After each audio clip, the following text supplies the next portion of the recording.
നമസ്കാരം, ഞാൻ ഡോക്ടർ ഗിരിജ, പരബ്രഹ്മ ഹോസ്പിറ്റൽ ഗൈനക്കോളജിസ്റ്റാണ്. വിവാഹത്തിന് തയ്യാറെടുക്കുന്ന പെൺകുട്ടികൾ എന്തെല്ലാം തയ്യാറെടുപ്പുകൾ നടത്തണം എന്നതിനെക്കുറിച്ച് ഞാൻ സംസാരിക്കട്ടെ. പണ്ടുകാലത്താണെങ്കിൽ അച്ഛനമ്മമാർ ഒരു അനുയോജ്യനായ വരനെ മകൾക്ക് വേണ്ടി കണ്ടുപിടിക്കുകയും പെൺകുട്ടി വിവാഹത്തിന് റെഡിയാവുന്നതുമാണ് നമ്മൾ കണ്ടിരുന്നത്. പക്ഷേ ഇപ്പോൾ കാലം മാറി, അങ്ങനെയല്ല, ഇതെല്ലാം മാറിക്കഴിഞ്ഞു.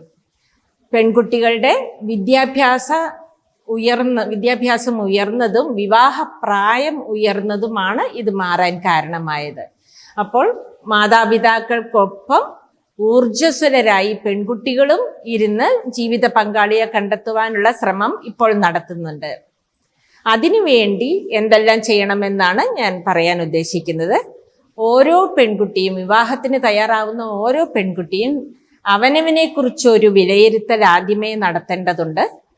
തൻ്റെ കഴിവുകൾ എന്തൊക്കെയാണ്, തൻ്റെ അഭിരുചികൾ എന്തൊക്കെയാണ്, തൻ്റെ കുറവുകൾ എന്തൊക്കെയാണ്, ഇതെല്ലാം ഒന്ന് വിലയിരുത്തണം. അതേപോലെ തൻ്റെ പങ്കാളിയാവാൻ പോകുന്ന ആൾക്കും ഇതുപോലുള്ള കഴിവുകൾ, കുറ്റങ്ങൾ, കുറവുകൾ, അഭിരുചികൾ ഒക്കെ ഉണ്ടെന്നും അറിഞ്ഞിരിക്കണം.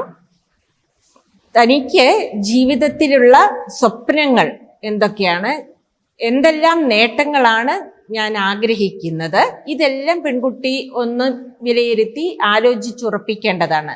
നേട്ടങ്ങൾ എന്ന് പറയുമ്പോൾ സാമ്പത്തികമായും വിദ്യാഭ്യാസപരമായും തൊഴിൽപരമായും എന്തെല്ലാം സ്വപ്നങ്ങൾ കാണുന്നു എന്നുള്ളത് മനസ്സിലാക്കുക. ജീവിത പങ്കാളിയാവാൻ പോകുന്ന ആൾക്കും ഇതെല്ലാം ഉണ്ട് എന്നുള്ളത് ധരിക്കുക.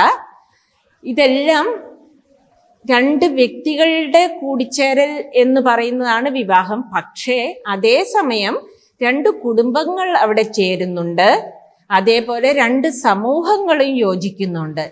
എന്ന് പറഞ്ഞാൽ ജീവിത പങ്കാളിയാവാൻ പോകുന്ന ആൾക്ക് അച്ഛനമ്മമാർ ഉൾപ്പെടെ, മാതാപിതാക്കൾ ഉൾപ്പെടുന്ന ഒരു ബന്ധു സമൂഹമുണ്ട്, സുഹൃത്തുക്കളുണ്ട്, ആചാര്യസ്ഥാനത്ത് അവർക്ക് വഴികാട്ടികളാകുന്ന ഗുരുനാഥന്മാരുണ്ട്, അവർ വാത്സല്യം പകർന്നു കൊടുക്കേണ്ടുന്ന ആൾക്കാരുണ്ട്.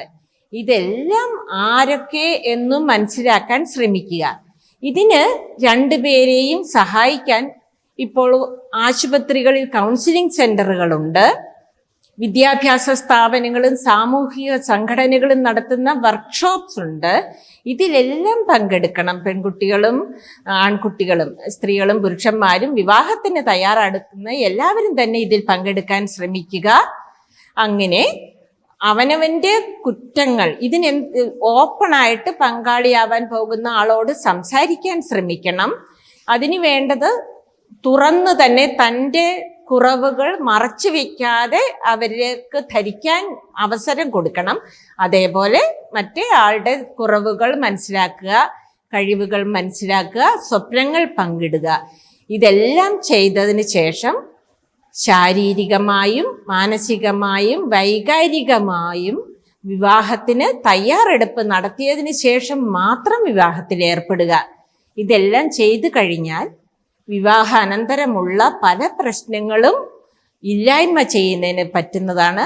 വിവാഹമോചനം പോലുള്ള ഗുരുതരമായ പ്രശ്നങ്ങൾ സമൂഹത്തിൽ വളരെയധികം കുറയ്ക്കുന്നതിനും ഈ തരം കൗൺസിലിംഗ് വളരെ സഹായിക്കുന്നതാണ്.